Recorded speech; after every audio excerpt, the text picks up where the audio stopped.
Di kedalaman hutan liar Alaska yang membeku, suhu bisa turun hingga ekstrem di bawah 0 derajat. Bagi hampir semua makhluk hidup, suhu ini adalah vonis mati. Namun, di bawah lapisan salju, terjadi sebuah fenomena yang menentang hukum alam.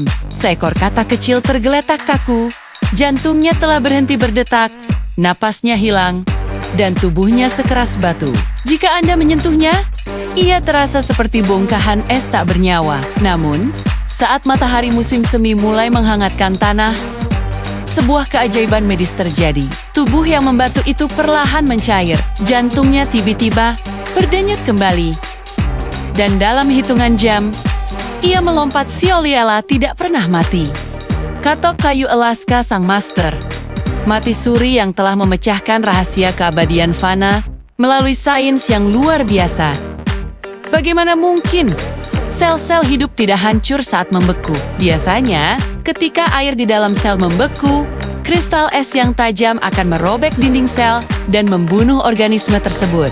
Namun, katak kayu memiliki strategi pertahanan yang jenius. Begitu kristal es pertama mulai menyentuh kulitnya, sebuah sinyal darurat dikirim ke seluruh tubuhnya. Organ hatinya mulai bekerja lembur memproduksi glukosa gula dalam jumlah yang sangat masif. Gula ini kemudian dipompa ke seluruh sel tubuhnya, berfungsi sebagai antifreeze alami atau cairan anti beku.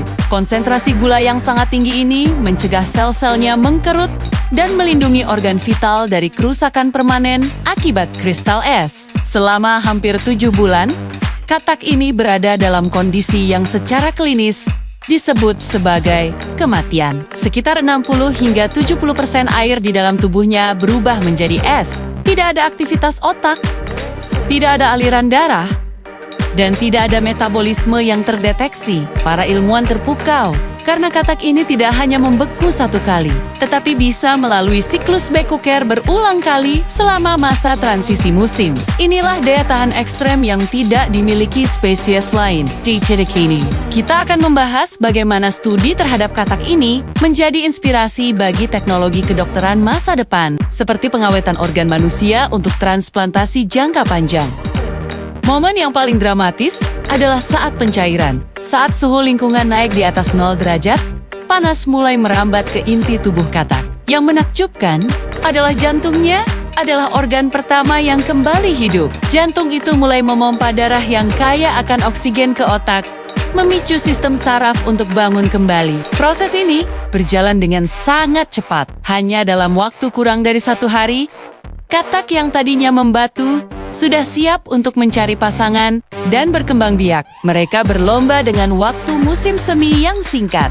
Ini adalah bukti bahwa alam telah menyempurnakan teknologi hibernasi ekstrem jauh sebelum manusia memimpikannya. Katak kayu Alaska mengajarkan kita bahwa batasan antara hidup dan mati terkadang hanyalah masalah adaptasi kimia yang cerdas. Ia adalah simbol ketangguhan hidup di tempat paling tidak ramah di planet ini. Sang penjelajah waktu musim dingin yang bangkit kembali untuk menyambut pagi yang baru. Terima kasih telah menyaksikan kisah luar biasa ini. Jika manusia bisa meniru kemampuan katak ini, kemana Anda ingin melakukan perjalanan waktu dalam keadaan membeku? Tulis jawaban Anda di kolom komentar. Sampai jumpa di Misteri Alam berikutnya.